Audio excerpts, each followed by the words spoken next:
안녕하세요. 인하대학교 최병현 교수입니다. 저는 첨단재생의료산업협회라고 이제 재생의료 분야의 기업협회의 사무총장도 겸하고 있습니다. 오늘은 TPP, Target Product Profile에 대해서 말씀드릴 텐데요. 먼저 크게 TPP가 무엇인가, 그리고 왜 중요한가, 그리고 어떻게 만드는가라고 한번 여기에 대해서 살펴보고요. 마지막으로 재생의료 분야에 있어서 TPP를 만들 때 또는 사용할 때 어떤 점을 고려해야 하는가를 간단히 말씀드리도록 하겠습니다. 자, 먼저 TPP는 무엇인가인데요. 제품에 대한 총체적인 정보다. 생각해보면 그렇게 어렵지는 않죠. 내가 개발하고 있는 제품의 특성과 성능에 대한 어떤 자료다라고 생각하시면 되겠습니다.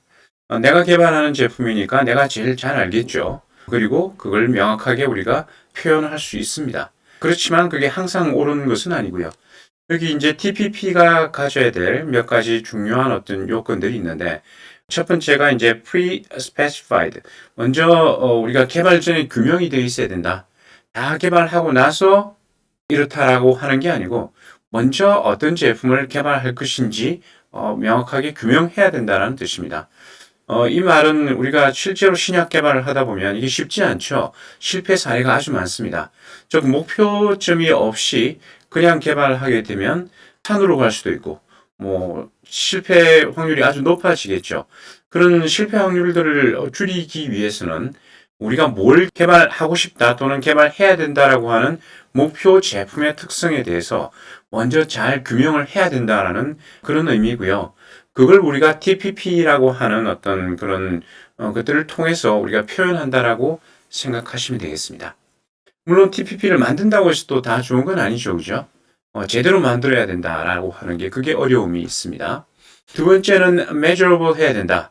꼭 정량적으로 우리가 측정 가능해야 된다는 것은 아니고, 이 TPP의 어떤 지표나 항목들이 평가 가능해야 된다라고 말씀드릴 수 있겠습니다. 그리고 TPP를 만들 때는 한 가지로만 만드는 경우도 있지만, 이상적인 케이스, 또 우리가 현실적으로 목표하는 케이스, 스트레스홀드겠죠. 또 최소한의 어떤 케이스, 이렇게 몇 가지로 우리가 시나리오를 만들기도 합니다. 그럼 TPP는 어디에 쓰느냐? 내가 개발할 제품의 어떤 성능 지표이기 때문에 개발 과정에 항상 이정표가 되는 거죠. 개발 계획부터 시작해서 과정에 여러 가지 우리가 점검할 때 쓸 수 있는 것들이고, 또 그런 것들을 이용해서 규제기관과의 인허가 과정에서도 그런 것들을 제시함으로써 우리가 일관되게 소통을 할 수 있는 그런 장점도 있고요.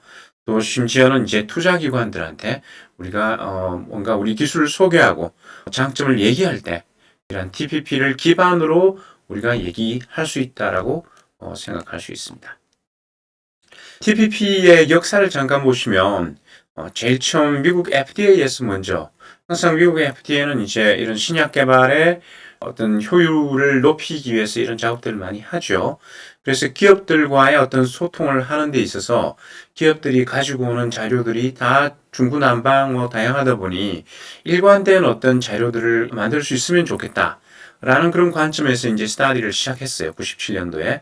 그리고 10년 후인 2007년도에 이 가이던스를 만들게 됩니다. 그래서 이게 이제 표지인데요.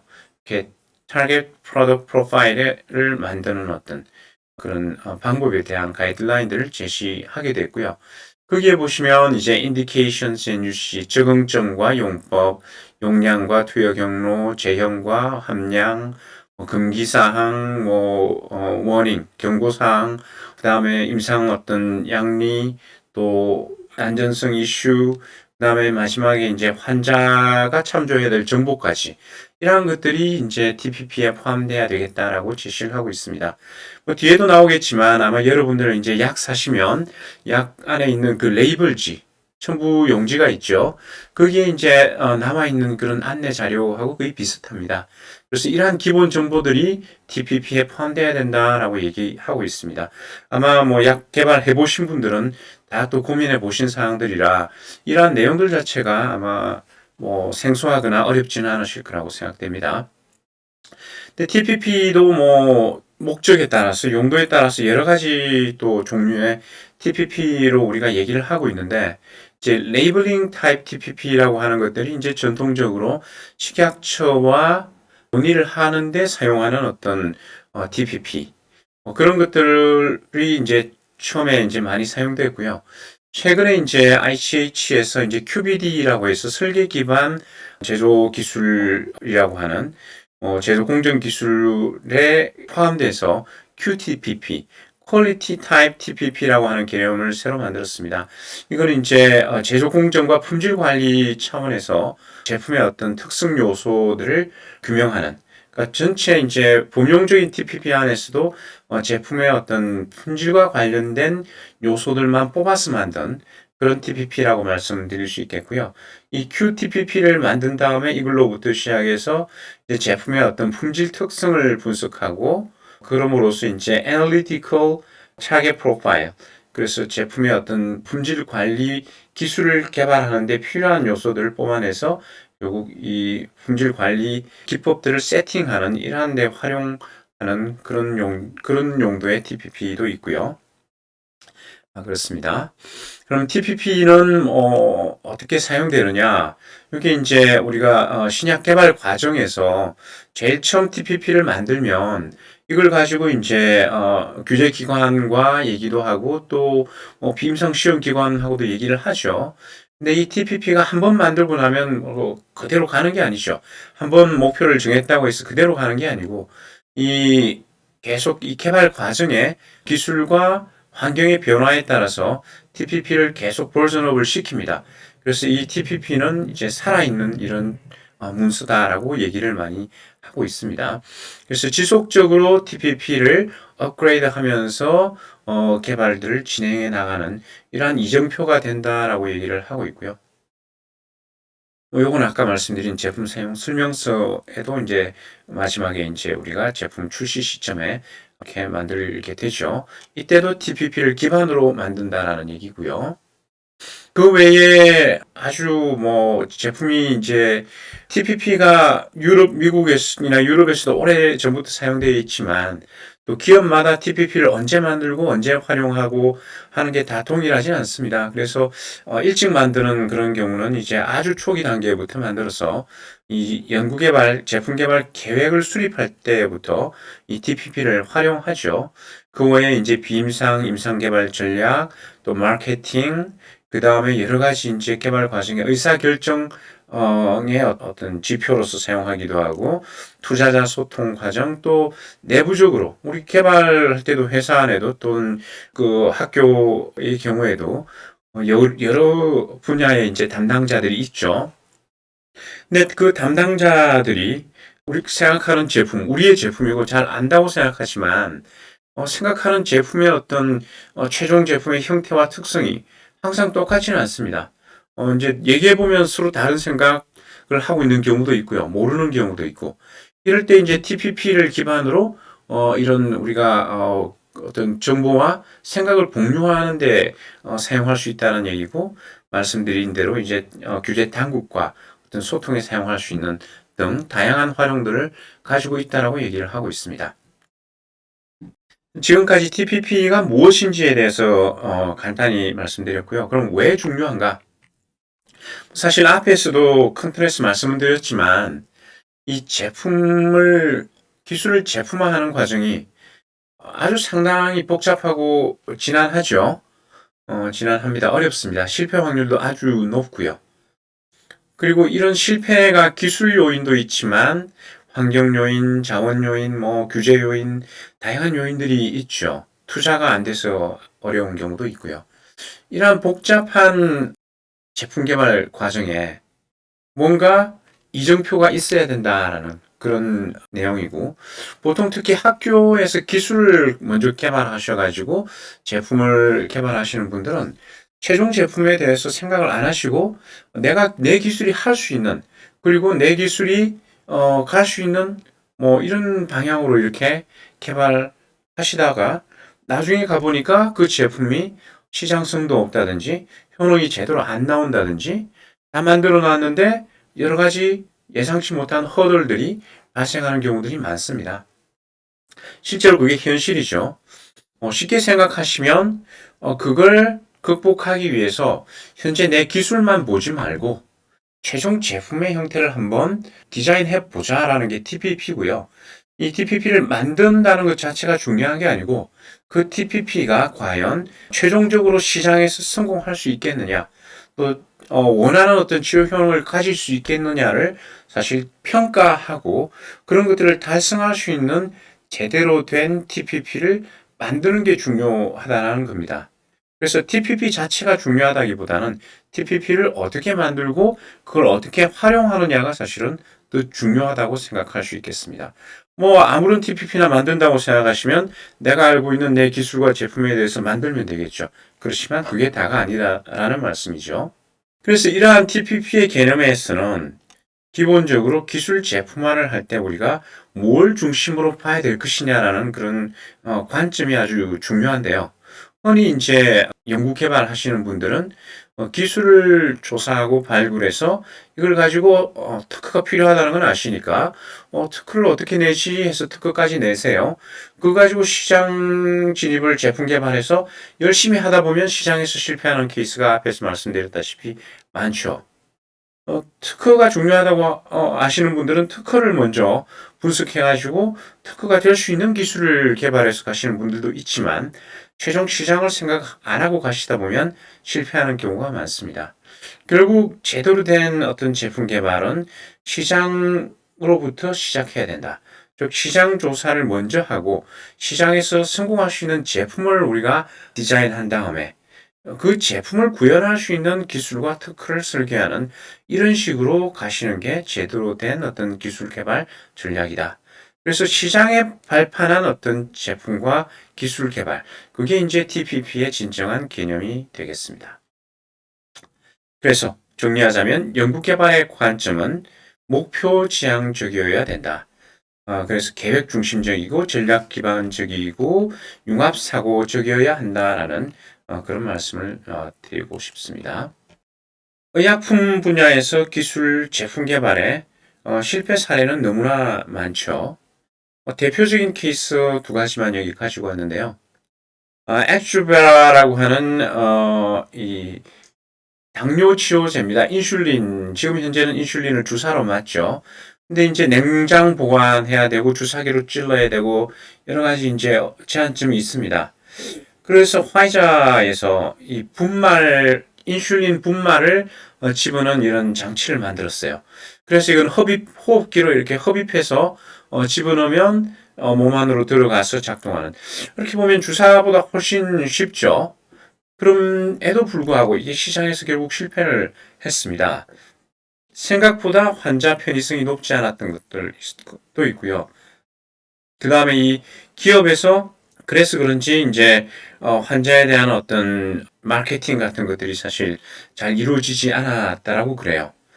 그래서 결국 기술 제품 개발은 다 해놨지만 시장에서 성공 못한 케이스.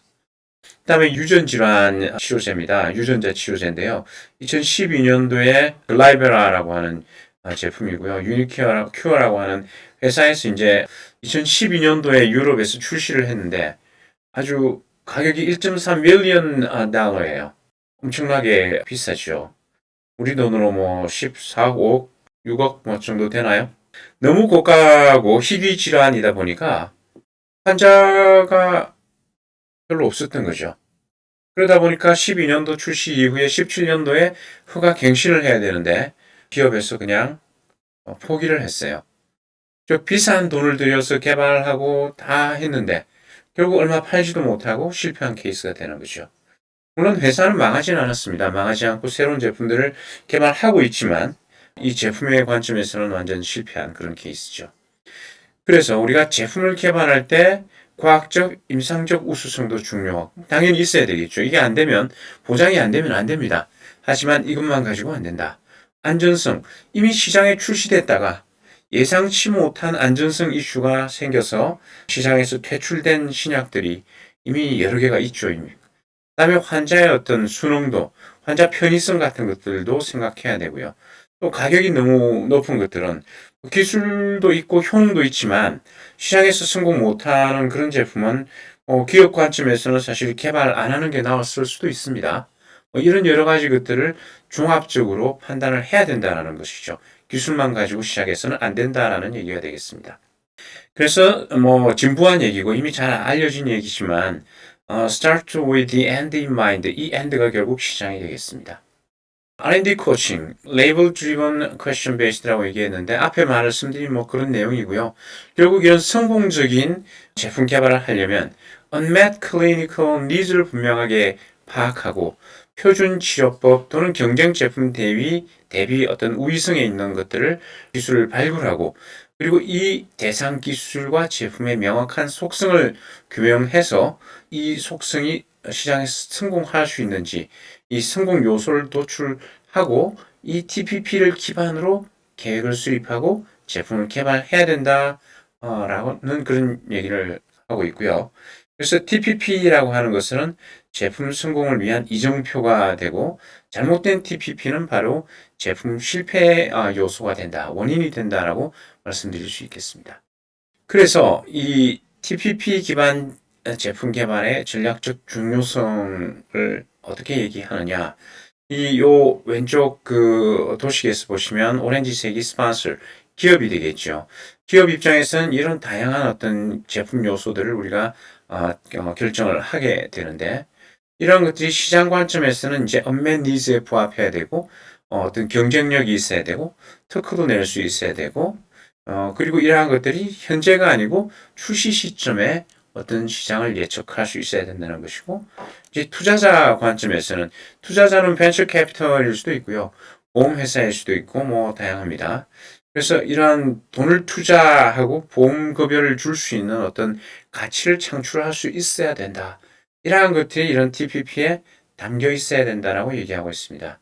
그래서 다시 돌아와서 이러한 어프로벌 이후에 시장까지 최종 마지막 단계를 제일 처음 이런 제품을 디자인할 때 생각해야 된다는 얘기를 이 신약 개발 분야에서는 너무나 많이들 하고 있습니다. 그럼 TPP는 무엇을 제시하는가? TPP로부터 무엇을 우리가 알 수 있는가? 개발 대상 제품의 정의, 개요, 그 다음에 목표 특성. 이건 TPP가 얘기하고 있는 기본적인 아주 솔직한 어떤 정보죠.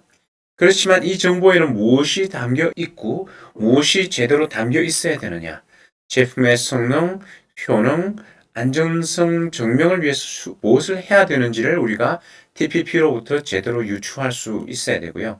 경쟁 제품 대비 우위 요소가 무엇이고 또 성공 가능성이 어떻게 되고 또 unmet clinical needs가 극복 가능하고 시장에서 성공 가능한지 앞에서도 뭐 대략 이미 말씀드렸지만 이러한 요소들이 TPP로부터 제대로 도출될 수 있어야 된다라고 얘기를 하고 있습니다.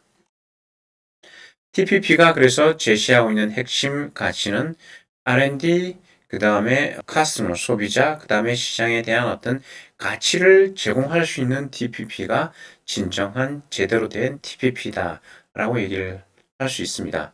제품 개발 관점에서는 R&D 방향과 전략을 제대로 제시할 수 있어야 되고 그걸로부터 생산 전략, 또 인력 계획, 임상시험 계획 등을 수립하게 되고요. 환자 관점에서는 이제 대상 환자가 누구며 환자의 편의성이 어떻게 되고 환자가 돈을 지불할 가치가 있는지 이러한 점들이 중요하고요. 시장 관점에서는 시장 경쟁력이 있고 그 다음에 시장 계획을 제대로 세울 수 있는지 대상 시장이 어떻게 되는지 그 다음에 이런 다양한 이해관계자 또 어떤 사업 전략을 수립하는데 어떻게 수립해야 되는지 하는 것들을 제시하는 어떤 기반 자료가 된다라고 얘기를 할 수 있겠습니다. 뭐 많은 얘기들이 계속 반복돼서 나옵니다만 한번 전체적으로 한번 보시면 될 것 같고요. 실제로 이제 TPP를 가지고 이런 고민들, 개념은 쉽게 이해하실 수 있지만 이런 것들을 가지고 어떻게 실제 작업을 할까? 뭘 봐야 될까라고 상세하게 한번 들어가 보려고 하면 사실 쉽지 않은 게 사실이죠. 그래서 뭐 이런 부분들을 제가 반복적입니다만 계속해서 말씀을 좀 드리고 있고요. 다시 이제 TPP 기반으로 우리가 임상개발, 또 어떤 규제, 또 임상시험 어떤 전략, 그 다음에 생산, 또 마케팅 전략 같은 것들을 짤 때 여기 세부적으로 나와 있는 여러 가지 이런 요소들을 우리가 고민하고 디자인하게 된다라고 하는 그런 얘기입니다. 상세한 것들을 하나하나 다 말씀드리기에는 너무 시간이 많이 걸리기 때문에 말씀드리지는 않을 거고요. 참고를 하시면 될 것 같습니다. 이제 제품 개발 전략 수립의 어떤 사례인데요. TPP를 바탕으로 보시면 아주 간단하게는 말씀드린 어떤 제품의 기본적인 특성을 우리가 어떤 나타내는 그런 지표지만 이 TPP를 기반으로 이런 어떤 사업 계획을 수립한다라고 그럽니다. 그래서 어떤 전략적인 어떤 가치를 어떻게 만들어낼 것이냐. 그 다음에 환자에 대한 어떤 가치는 있느냐. 그리고 있다면 어떤 가치를 전달할 수 있겠느냐. 그 다음에 이러한 제품의 어떤 속성과 방향이 이 회사의 전반적인 어떤 전략적인 관점과 또는 경쟁 우위와 부합되느냐. 그런 여러 가지 사항들을 보시다시피 쭉 만들어내고 있죠. 그래서 이건 어떻게 보면 단순히 제품 개발 전략만 포함되는 것이 아니고 사업 전략, 회사의 경영 전략까지 TPP를 기반으로 다 우리가 만들어낸다라는 그런 얘기입니다. 많은 경우에 기업들에서는요, 이미 이제 잘하는 기업들은 그런 것들을 다 고려하지만 그렇지 않은 기업들은 회사의 어떤 역량과 색깔과 맞지 않은 기술만 그냥 좋아 보인다고 해서 개발하거나 투자를 하는 그런 경우들이 꽤 많이 있습니다. 그러다 보면 나중에 이제 제품 개발하고 나서 새로운 어떤 예를 들어서 이제 많은 제품 회사에서 마케팅을 할 때 특히 이제 병원 마케팅이 필요한 경우에 환자 다이렉트 커스터머 제품도 마찬가지지만 질환군별로 사실 마케팅의 어떤 필요 요소나 전문성이 사실 다릅니다. 그렇기 때문에 보통 유관한 어떤 이미 회사에서 마케팅 역량과 경험을 가지고 있는 제품군으로 많이 개발하려고 하죠. 근데 이제 그런 것들을 생각하지 않고 새로운 분야에 진출을 하려고 하면 단순히 기술과 제품만 생각하는 것이 아니고 마케팅까지 깊이 생각을 해야 되는데 그런 것들을 생각 안 하고 하시는 경우들이 있습니다. 그런 부분들을 이제 TPP 만들 때 단순히 TPP만 만드는 것이 아니고 한꺼번에 생각을 해야 된다라는 그런 의미가 되겠습니다. 이것도 사례인데요. 이거는 이제 메디컬 테스트입니다. 진단 치약이라든지 진단 키트, 장비 제품에 대해서 TPP 사례를 분석한 겁니다. TPP를 이렇게 만든다라고 하는 전략적인 관점이라기보다는 이러한 제품에 대한 TPP들을 다 모아가지고 분석을 했어요. 여기 보시면 44개 TPP를 분석을 했더니 이런 unmet needs나 clinical validity, 임상적인 타당성, human factor, 그 다음에 규제 요소, 비용, 인프라, 어떤 analytical 어떤 분석 성능 이런 다양한 요소들을 포함하고 있고 세부적으로는 이러한 다양한 어떤 항목들을 이 TPP 안에 다 녹여서 만들었더라라고 하는 얘기입니다. 이제 피쉬본 스타일로 이렇게 정리를 했는데 역시 여러분들도 이제 TPP를 만드실 때 TPP 안에 이런 요소들을 다 포함을 시키고 그리고 이러한 구체적인 항목들을 한번 고민해 봐야 된다. 그래서 앞에서 말씀드렸다시피 TPP가 하나의 어떤 색깔만 가지고 있는 것이 아니고 품질 시험을 우리가 설계할 때는 QTPP를 사용하고 식약처하고 논의를 위해서는 레이블링 타입의 TPP를 만든다면 이런 비즈니스 모델과 제품 개발 전략을 만들 때는 이런 여러 가지 사업적인 요소를 포함한 이런 TPP를 디자인하실 필요가 있는 거죠. 이런 TPP를 만들게 되면 당연히 이제 위험 요소를 분석합니다. TPP를 만들었다고 해서 다 잘 만들고 다 좋다라고 우리가 생각할 수가 없고 그것만 TPP만 가지고 우리가 어떤 리스크 분석을 할 수가 없습니다. 그래서 페이즈 여기 이제 하나의 예시 테이블인데요.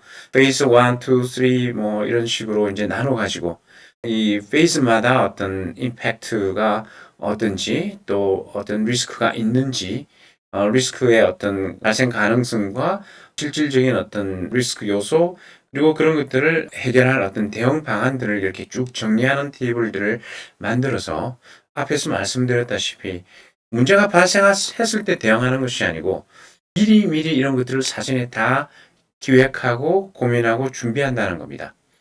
이게 이제 초반에 제가 말씀드린 어떤 계획과 어떤 목표 중심의 어떤 기술 및 제품 개발 전략을 운영하는 그런 그림이 되겠습니다. 그래서 이게 이제 리스크 트리를 만드는 사례죠. 그래서 제일 처음 시작해서부터 이제 단계 마일스톤별로 어떤 성공 확률이 어떻게 되고 어떤 리스크가 있고 뭐 이런 것들을 이제 probability를 쭉 계산을 합니다. 그렇게 해서 전체적으로 최종적으로 지금 당장 페이즈 1, 2, 3 보기에도 물론 바쁠 수 있지만 뭐 페이즈 1, 2 성공했다고 해서 페이즈 1, 3, 2, 3 성공한다는 보장이 없죠. 심지어는 페이즈 3까지 갔어도 실패하는 제품들이 많기 때문에 이런 막 최종 시판 시점까지 심지어는 이제 시판 이후에 시장 성공 확률까지 우리가 사전에 이렇게 분석을 하고 계획을 해서 제품 개발을 할 것인지 말 것인지를 계획하는 거죠. 하고 이 스텝 바이 스텝 지나갈 때마다 이런 것들이 항상 똑같지는 않겠죠. 상황이 바뀌면 probability가 달라지고 어떤 때는 이제 상황에 따라서는 스탑을 해야 될 경우들도 생깁니다. 신약 개발 분야의 전통적인 어떤 얘기가 있죠. fail early, fail cheap입니다. 그래서 실패할 것 같으면 실패하고 싶어서 하는 건 아니지만 실패하고 싶으면 빨리 하는 게 낫다라는 얘기죠. 그렇지만 그걸 모르고 그냥 계속 가는 경우들이 많고 뭐 무조건 성공을 당연히 하기 위해서 기획하고 계획하고 준비하겠지만 실패도 할 수 있을 때 있기 때문에 이런 실패조차도 미리 예측하고 준비를 함으로써 안 되는 제품은 빨리 스탑할 수 있는 그런 전략을 가져나갈 수 있어야 될 것 같습니다. 그 다음은 이제 TPP를 어떻게 만드느냐에 대한 얘기입니다. 앞에서 이미 이제 TPP가 단순한 어떤 제품 정보가 아니고 어떤 다양한 어떤 제품 기획과 개발, 규제, 인허가, 시장 계획까지 전체적인 어떤 제품 개발의 이정표라고 말씀드렸는데 TPP를 만들어 놨다라고 해서 그런 것들이 바로 눈에 보이는 건 아니죠. 말씀드렸다시피 제대로 된 그런 것들을 도출할 수 있는 올바른 어떤 전략을 도출할 수 있는 TPP를 만들려면 또 많은 고민과 노력이 필요합니다. 여러분 저희 복지부도 그렇고 이제 과제 작성할 때 TPP를 제출을 해야 되다 보니까 많은 경우에 이제 제가 가지고 있는 기술을 가지고 우리가 만들고자 하는 어떤 제품의 어떤 TPP를 한 5분 10분 만에 다 만들어요. 잘 아니까 금방 만들죠. 하지만 그건 TPP를 만들었지만 성공적인 제대로 된 TPP라고 얘기하기는 어렵습니다. TPP를 만들기 위해서는 전통적으로 이제 먼저 시장에 대한 분석부터 시작합니다. 그래서 타겟 마켓 프로파일을 먼저 만들죠. 어떤 분야를 타겟으로 할 것이냐, 미충족 의료 수요가 뭐냐, 대상 환자군이 어떻게 되느냐, 그 다음에 뭐 경쟁 제품은 어떠냐, 이런 것들이 이제 먼저 분석이 되고, 이런 걸로부터 시작해서 이제 strategic target profile을 만듭니다. 그래서 이러한 대상 환자군과 대상 질환, 대상 목표 제품에 대해서 우리가 어떤 내부적으로 경쟁력을 가지고 있고 과연 우리가 어떤 성공을 할 수 있겠느냐를 먼저 분석을 하는 거죠. 그리고 우리가 끝까지 제품을 개발할지 기술 이전 모델로 갈지 뭐 이런 것까지 미리 예측을 다 합니다. 이런 것들이 이제 돼서 이거 할 수 있겠다라고 이제 결정이 되면 이 자료들을 바탕으로 TPP를 만들게 됩니다. 이렇게 만들어진 TPP야말로 결국 시장을 중심으로 만들어진 TPP고 이제 성공 가능성이 높은 제품을 우리가 기획할 수 있는 거죠. 이제 시장 분석은 전통적으로 많은 방법들이 있겠지만 파스텔 분석이라고 해서 짧게는 현재의 시장부터 시작해서 미래의 어떤 정치적인 사회적인 어떤 요소 신약 개발하는데 보통 짧게는 10년에서 15년간 이상도 걸리는데 10년, 15년 이후에 이 사회 환경과 라이프 스타일이 바뀌어 가지고 우리가 그 당시에 실컷 개발한 제품들이 아무 의미가 없게 될 수도 있겠죠. 이런 여러 가지 여기 나와 있는 하나하나 다 말씀드리지는 않겠습니다만 이런 미시, 거시 환경과 규제, 정책적인 어떤 이슈까지 다 분석을 하는 경우도 있고요. 또 여기 사실 다 포함이 되어 있습니다. 이게 이제 또 다른 관점에서 이제 제품을 우리가 개발할 때 고민해야 될 요소들이라고 얘기를 합니다. 오늘 TMP까지 다 많이 얘기하기에는 시간이 촉박하기 때문에 대략적으로 이런 것들을 고민한다라는 얘기만 드리고요. 또 좀 세부적으로는 보시면 이제 목표 시장이 무엇인지 이때 우리가 전체 목표 시장, 전체 환자군을 다 잡을 수가 없죠. 그래서 연령별, 성별, 또 인종, 그다음에 또 이게 큰 대형 병원으로 갈 건지 환자가 직접 사용할 것인지 이런 다양한 어떤 시장에 대한 어떤 분석들을 하게 되고요. 미충족 의료 요구가 무엇인지 효능, 안전성, 용량, 편의성 뭐 이런 측면에서 분석도 하고 또 경쟁 강도가 어떤지 소비 형태, 경쟁 제품 뭐 이런 것들 그다음에 어떻게 진입할지 이미 유사 제품이 있는지 미투 제품인지 first in class인지 뭐 이런 것들 그다음에 시장의 어떤 성숙도 시장이 얼마나 커질 것인지 뭐 미래 트렌드 시장 구조 뭐 이런 것들을 다양하게 분석합니다. 근데 이때 주요하게 생각하셔야 될 부분들은 목표 시장을 구체적으로 잡아야 됩니다. 많은 경우에 대상 질환은 전체 환자군 중에 아주 제한적인데 나는 뭐 시장은 전체 환자군으로 잡아서 이렇게 얘기해 놓는 경우들이 많죠. 보통 IR 투자자들 만날 때 많이 질문하는 경우가 요즘 그런 질문들이에요. 이 지금 예상 시장과 매출이 진짜 우리 목표 시장, 제품이 목표하는 시장과 일치합니까? 맞지 않은 경우들이 많습니다. 그 다음에 두 번째는 제품 출시 시점의 시장을 분석해야 됩니다. 현재 시장이 아니고 내가 제품을 시장에 내놓을 10년이나 5년, 15년 이후를 예측하고 잡으셔야 된다는 얘기가 되겠죠. 그 다음에 이렇게 TMP 분석을 하고 할 때 이제 5force 분석들을 많이 하죠. 여기 5force는 경쟁 기업들, 그다음에 잠재적인 어떤 새로운 기업들, 크게 그리고 대체 어떤 기술들, 뭐 이런 것들, 요 부분이 이제 크게 봐서는 경쟁자가 되겠고요. 그다음에 공급자에 대한 분석을 해야 됩니다. 생산에 대한. 요즘 우리 코로나 시대에 맞춰서 이제 흔히 말하는 서플라이 체인의 이슈들이 많이 있다라고 얘기하죠. 아무리 기술이 좋아도 이런 공급망에 어떤 문제가 있으면 실컷 개발한 제품을 제조를 못하거나 판매를 못하는 경우들이 생기죠. 그 다음에 구매자에 대한 분석을 하게 됩니다. 이 부분도 자세하게 설명은 드리진 않겠지만 이러한 5force 분석들을 흔히 많이 우리가 사용하는 툴들이고요. 이런 것들을 통해서 이제 제품 개발 또 사업 모델, 시장 전략들을 세우게 되죠. 이게 되면 이제 외부를 분석했으니까 이제 내부를 분석해야 됩니다. 나의 경쟁력과 강점은 뭐냐? 그리고 내가 가지고 있는 기회 요인과 위협 요인은 무엇이냐? 이런 것들을 분석하죠. 또 사업 모델에 따라 달라집니다. 내가 계속 끝까지 제품을 개발할 것이냐, 아니면 기술 이전할 것이냐에 따라서도 달라지겠고요. 수학 분석도 개념은 워낙 많이들 사용하고 있는 것이라 자세한 설명은 생략하고요. 이러한 수학 분석과 또 우리 내부의 어떤 전략적인 요소들을 합쳐가지고 결국 STP를 만들게 됩니다. 앞에서 보여드린 이런 요소들이 되겠고요. 이런 것들이 이제 만들어지면 TPP를 만드는데 역시 이 과정도 TPP를 어떻게 만드느냐 이런 상세한 과정들이 남아 있는 자료가 많지는 않아요. 근데 이제 참고 문헌이 하나 있어서 가져와 봤는데 과정 자체는 우리가 이해할 만한 수준이라고 생각하시면 될 것 같고요. 먼저 스코핑을 한다. 개념을 이제 잡는 거죠. 그때 이제 전체적인 자료 분석도 하고 전문가들하고 미팅도 하고 그다음에 이제 기술에 대한 여러 가지 분석, 우선순위 이런 것들을 세팅하게 되는 거죠.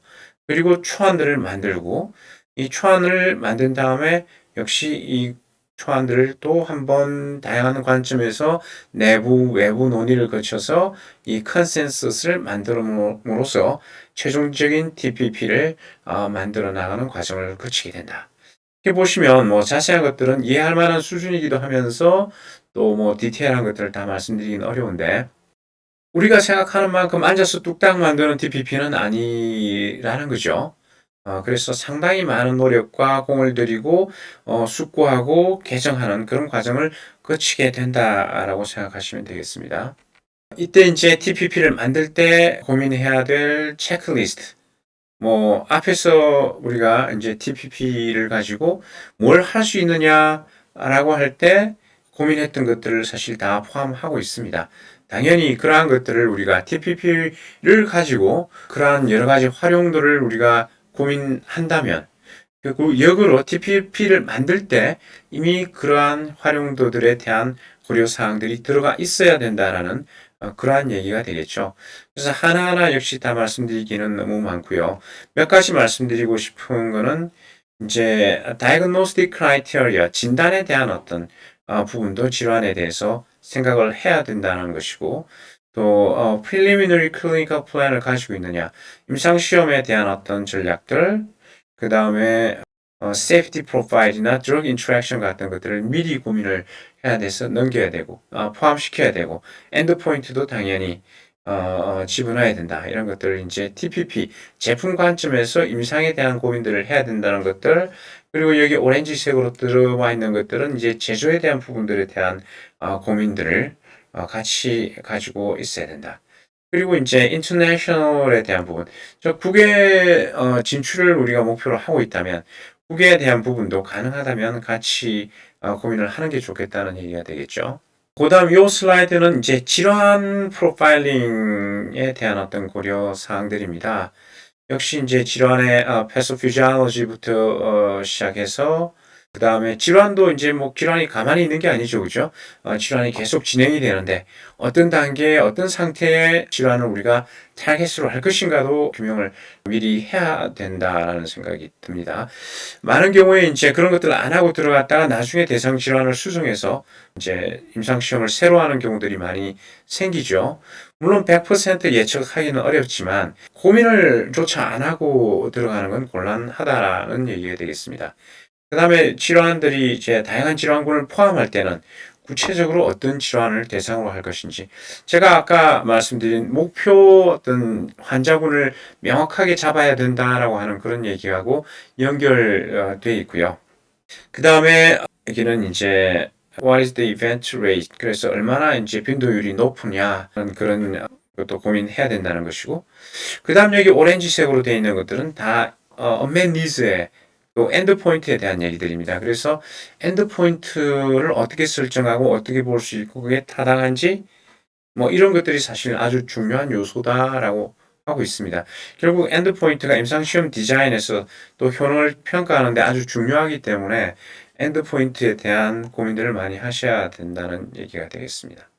다음 개별적으로 들어와서 이제 적응증 및 용법에 대해서 뭐 앞하고도 연관이 되지만 임상적 효능에 적합한 적응증이 되는 것인지 또 임상 제한 요소는 없는지 기술적 경쟁 우위를 보여줄 수 있는지 인허가에 문제가 없는지 또 뭐 요건 조금 다르지만 기왕이면 임상적 확장성이 있는 그런 케이스인지 지장성이 있는지까지 한번 고민하면서 대상 적응증을 설정하셔야 된다. 뭐 이런 얘기를 하고 있습니다. 요거는 이제 US FDA에서 이제 커뮤니케이션을 위한 어떤 양식을 얘기하고 있습니다. 그래서 indication and usage에 타겟을 이렇게 적고 annotation을 하고 뭐 이렇게 하면 이제 코멘트를 달고 이런 형식으로 식약처와 커뮤니케이션을 한다라고 하는 사례고요. 그다음 요 케이스는 이제 TPP 작성의 예시인데 여기 보시면 이제 feature에서 indication, effectiveness, safety, dosage, 뭐 shelf life, 뭐 이런 여러 가지 이제 TPP 요소들을 이렇게 쭉 만들어 놨죠.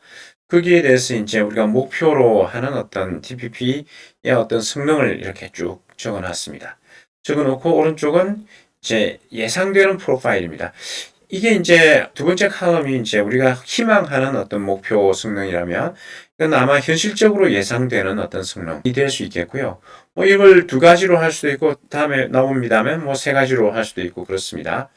그리고 또 하나는 우리 제품에 대한 TPP만 이렇게 적는 게 아니고 이게 경쟁 제품 두 가지에 대해서 TPP를 이렇게 쭉 적어 놓습니다. 이런 테이블들을 만들어 놓으면 우리 제품과 경쟁 제품의 어떤 장단점을 한눈에 볼 수 있겠죠.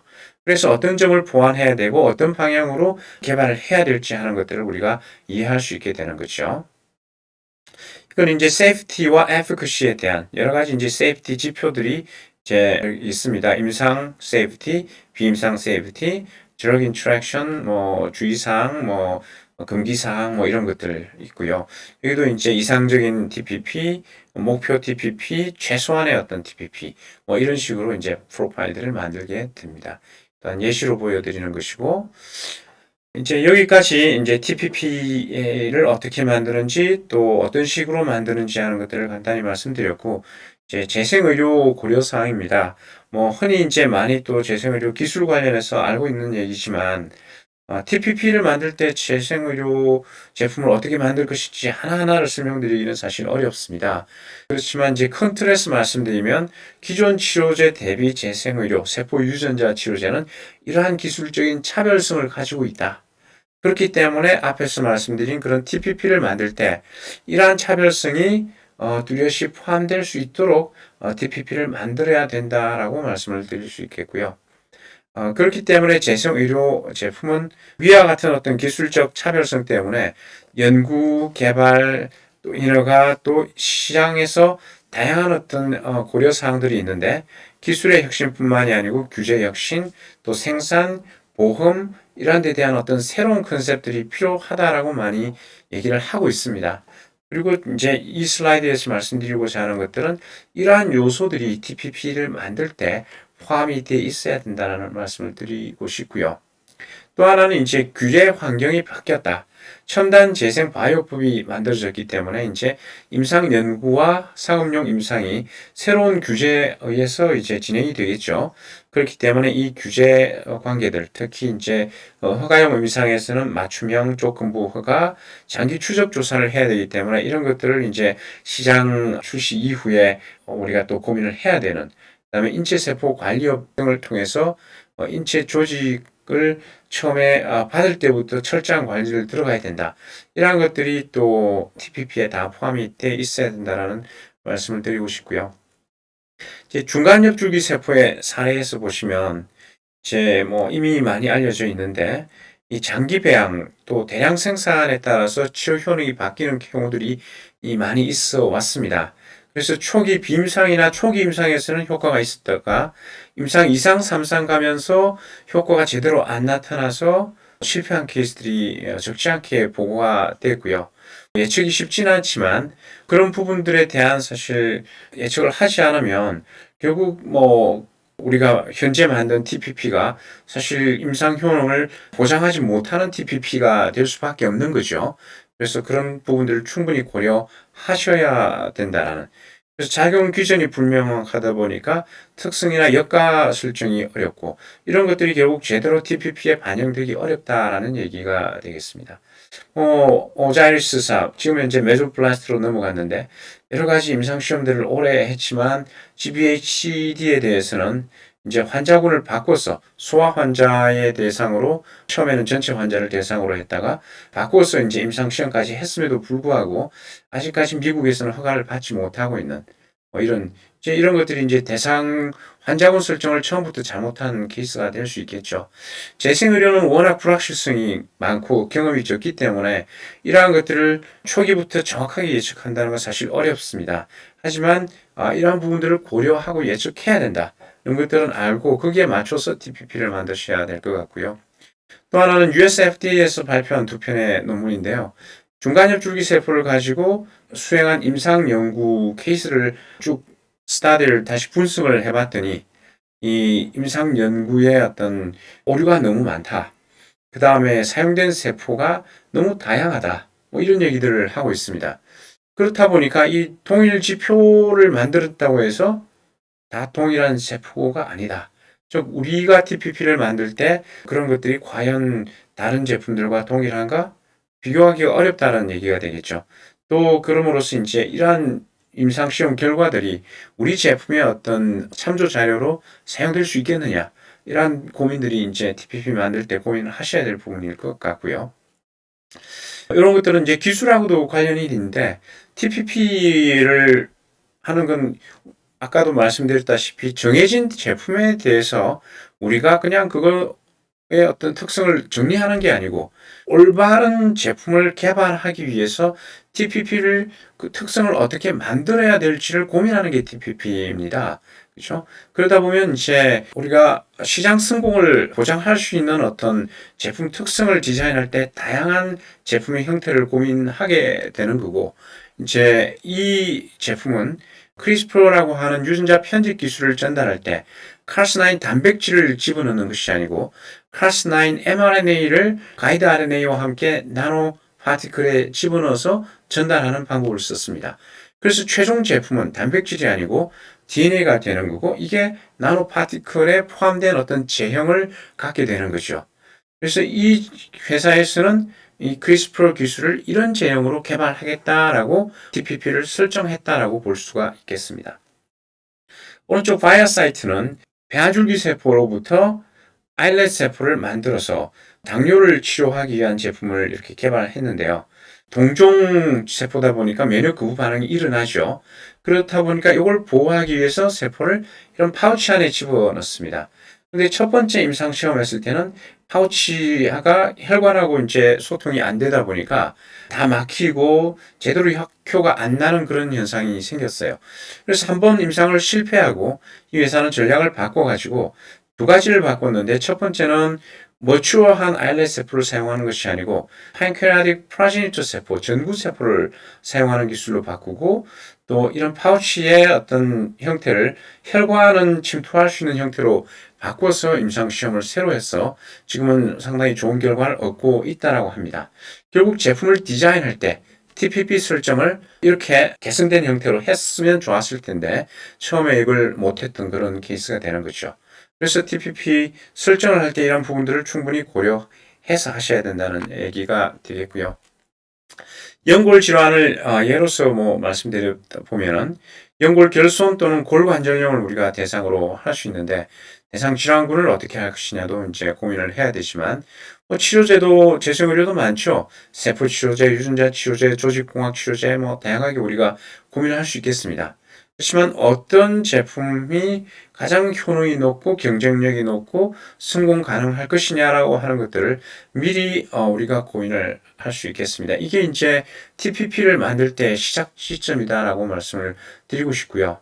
이 중에 어느 한 가지 제품군을 제품 형태를 결정했다면 그런 제품을 주사를 할 것이냐, 이식을 할 것이냐, 전달체를 사용할 것이냐, 이러한 어떤 용량과 투여 방법, 그 다음에 그에 따라서 발생할 수 있는 안전성 이슈, 이런 것들을 우리가 고민을 할 수 있을 것이고, 실제 이제 질환 모델을 어떻게 가져갈 것이냐, 이 질환 모델이 환자의 어떤 질환 형태를 반영할 수 있을 것이냐, 또 연골 결손은 대동물 모델을 보통 식약처에서 요구합니다.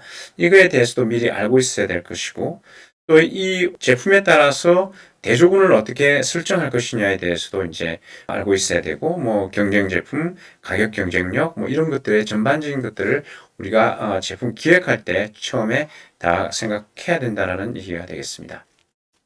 자, 마지막 슬라이드입니다. 앞에서 다 말씀드려서 하나하나 다 말씀드리지는 않겠지만 어쨌든 목표 지향적이고 계획 중심의 R&D를 해야 되고 그거에 대한 어떤 그런 목표 지향적이고 계획 중심 그리고 시장을 우리가 우선적으로 생각한 이런 제품 개발 전략의 가장 중요한 툴이 TPP다 라고 말씀을 드릴 수 있겠습니다. 그래서 TPP는 내가 기술을 가지고 있으면 그냥 그리면 되는 것이 아니고 제일 처음 제품 기획을 할 때 어떻게 만드느냐가 가장 중요하다라는 말씀으로 매점을 하겠습니다. 네, 감사합니다.